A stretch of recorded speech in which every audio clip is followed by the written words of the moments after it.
আলহামদুলিল্লাহ নাহমাদুহু ওয়া নাস্তাঈনুহু ওয়া নাস্তাগফিরুহু ওয়া নাউযু বিল্লাহি মিন শুরুরি আনফুসিনা ওয়া মিন সাইয়্যাতি আ'মালিনা মান ইয়াহদিল্লাহু ফালা মুদিল্লা লাহু ওয়া মান ইউদ্লিল ফালা হাদিয়া লাহু ونشهد أن لا إله إلا الله وحده لا شريك له ونشهد أن سيدنا وحبيبنا ومولانا محمدا عبده ورسوله الذي أرسله بالحق بشيرا ونذيرا وداعيا إلى الله بإذنه وسراجا منيرا فقد قال الله تعالى في كلامه المجيد وفرقانه الحميد একসাথে পড়ি আউযু বিল্লাহি মিনাশ শাইতানির রাজীম বিসমিল্লাহির রাহমানির রাহিম وإذ ابتلى إبراهيم ربه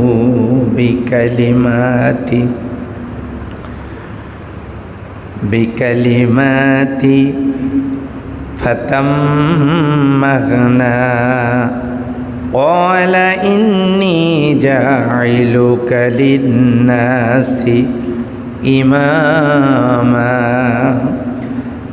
قال ومن ذريتي قال لا ينال أحد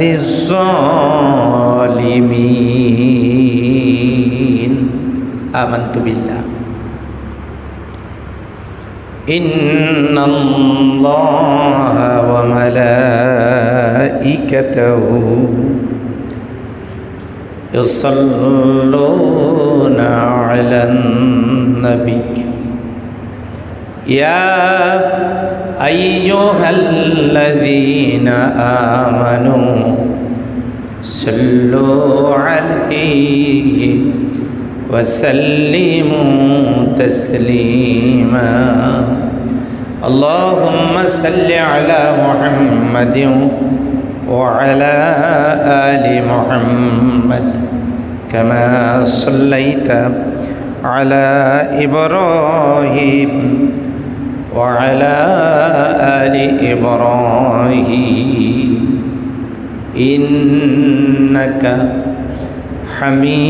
حميد مجيد اللهم بارك على محمد وعلى آل محمد كما باركت على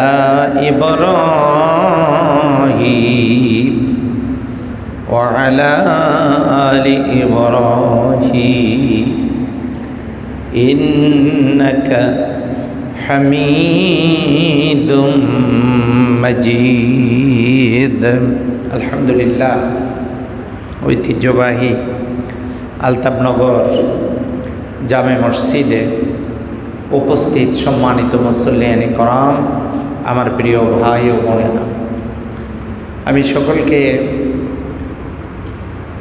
হৃদয়ের গভীর কানন থেকে সশ্রদ্ধ সালাম অভিনন্দন জ্ঞাপন করছি। আরও একবার আসসালামু আলাইকুম ওয়া রাহমাতুল্লাহি ওয়া বারাকাতুহু। আল্লাহ তাআলার দরবারে সুজুদ ও শুকরিয়া পেশ করছি যে মনিব একান্ত মেহেরবানি করে আমাদেরকে আজানের আগেই এই মসজিদে উপস্থিত হওয়ার তৌফিক এনায়েত করেছেন। এই জন্য মনিবের দরবারে সশ্রদ্ধ শুকরিয়া পেশ করছি, সবাই পড়ছি আলহামদুলিল্লাহ। রব্বানা লাকাল হামদ হামদান কাসীরান তাইয়্যিবান মুবারাকান ফীহি। সম্মানিত ভাই ও বোনেরা, আমরা আজকে রাত্রি হয়তো গতকালকে সৌদি আরবে জিলহজ মাসের চাঁদ দেখা গেছে, আলহামদুলিল্লাহ। আমরা হয়তো আজকে বাংলাদেশ থেকে এই চাঁদ দেখব। শুরু হয়ে যাবে জিলহজ মাস, একটি গুরুত্বপূর্ণ মাস। এ মাসেই আমাদের জন্য জিলহজের মাসেই পবিত্র হজ আরাফা অনুষ্ঠিত হয়ে থাকে এবং আমাদের ঈদুল আজহা আমরা উদযাপন করি।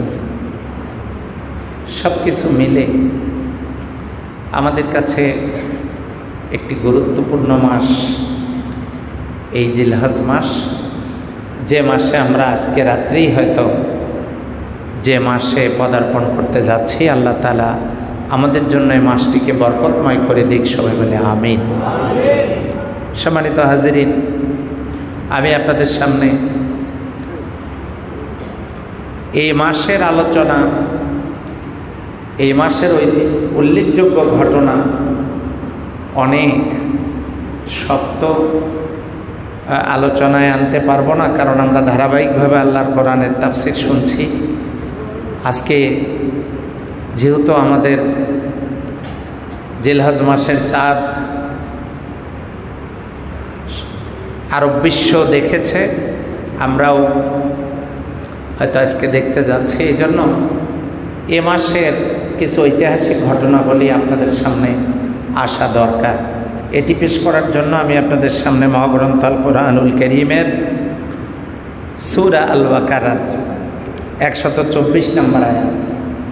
আমরা কিন্তু সূরা বাকারা আলোচনা করে এসেছি, আলোচনা হয়েছে না আমাদের, কিন্তু আমি বলেছিলাম যে আমাদের কিছু আয়াত আমি রেখে রেখে বিষয়ভিত্তিক আলোচনা করছি। এই জন্য আমাদের কিছু অকেশন, বিভিন্ন মুহূর্ত, সময় এবং বিভিন্ন প্রেক্ষাপট আসবে, যে প্রেক্ষাপটে ছেড়ে আসা আয়াতগুলো দিয়ে আমরা ওই সূরার মোটামুটি গ্যাপ থাকা আলোচনাটার পূর্ণতা পেয়ে যাব ইনশাআল্লাহ।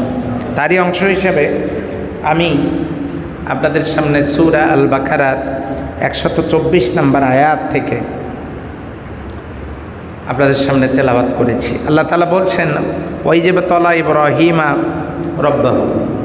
আল্লাহ বলছেন যে আর স্মরণ করো সেই সময়ের কথা যখন ইবতলা ওয়াইদেবতলা, যখন পরীক্ষা করেছিলেন ইব্রাহিম আর রব্বুহু, ইব্রাহিম আলাইহিস সালামকে তার রব পরীক্ষা করেছিলেন, বিকালিমাতি, কয়েকটি কথার দ্বারা, বাণীর দ্বারা, বাক্যের দ্বারা। ফাতাম্মাহনা, অতঃপর তিনি পূর্ণ করলেন। ওয়ালা ইন্নী জাইলুন লিন-নাসি ইমামা, তিনি বললেন, তিনি অর্থাৎ আল্লাহ বললেন, ইন্নী জাইলুকা লিন-নাসি ইমামা, আমি তোমাকে সমগ্র পৃথিবীবাসীর পৃথিবীবাসীর জন্য নেতা বানাবো। ওয়ালা, হযরত ইব্রাহিম আলাইহিস সালাম বলেন, অমিন যুররিয়াতি, আমার সন্তানদেরকেও, তাদের মধ্য থেকেও কি আপনি সবাইকে নেতা বানাবেন? ওয়ালা, আল্লাহ বলেন, লা ইয়ানালু আহাদিজ জালিমিন, আমার এই কথা, আমার এই ওয়াদা জালিম পর্যন্ত পৌঁছবে না। তার মানে জালিমরা আমার এই ওয়াদা প্রাপ্ত হবে না। মুক্তাসার কথা হলো, সেই সময়ের কথা স্মরণ করো। আল্লাহ তাআলা কয়েকটি বাক্যের দ্বারা ইব্রাহিম আলাইহিস সালামকে পরীক্ষা করেছিলেন। এবং সেই পরীক্ষায় মুসলিম মিল্লাতের পিতা উত্তীর্ণ হয়েছেন। সুবহানাল্লাহ বলেন। আল্লাহ তাআলা তাকে সমগ্র বিশ্ববাসীর জন্য ইমাম বানাইয়েছেন এবং তার বংশধরদের মধ্যে জালিম ব্যতীত সবাইকে আল্লাহ মর্যাদাবান করেছেন। আমরা এই আয়াত থেকে আলোচনা শুনবো আজানের পর। এখন আজান পড়ি।